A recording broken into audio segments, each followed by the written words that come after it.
Good morning, Kurt here with Teach Mom How. Today I'm going to show you how two easy ways to number items or number rows or cells in Excel. So let's get started. So obviously you need to be in Microsoft Excel and you need to have some data that you can number. So what I'm going to do is I'm going to add an extra column here so I can add a number by selecting the column, right-clicking or control-click if I'm on a Mac, and clicking Insert. That'll throw a cell to the left. And I'm just going to title it number. Just want to show you how to add the numbers a couple of different ways. So the way I most commonly number things is I type 1, 2,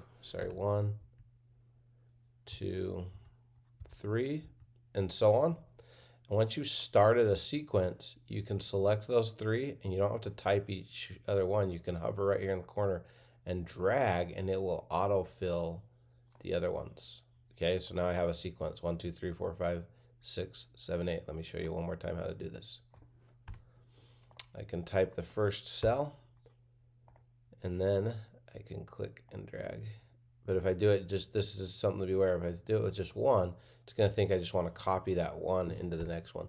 So I've got to have an established sequence, 1, 2, so that it knows the next one's going to be 3, then 4, 5, 6, 7, 8, 9, 10. Let it go. And it will number them. Okay, so that's the way I most commonly do it, but here's one problem with that. Let's say that you move things around.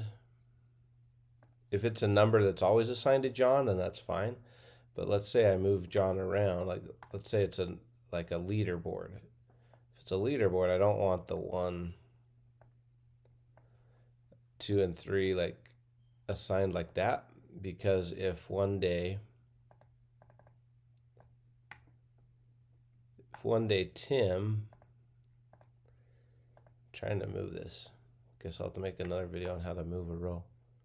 But let's say one day Tim passes John, then that'll change. So you can also number them by the row.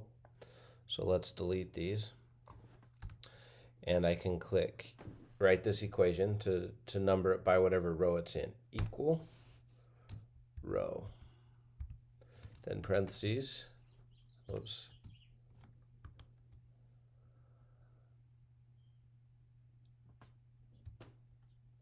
I type A1.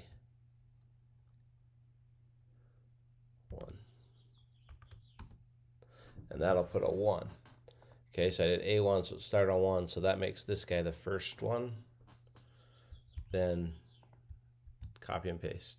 And that'll automatically fill it into the next one. Okay, so that's one way to do it. And the advantage to that is that if I move these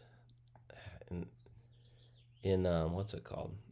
In Sheets, you just click and drag that to move it on top of the other one.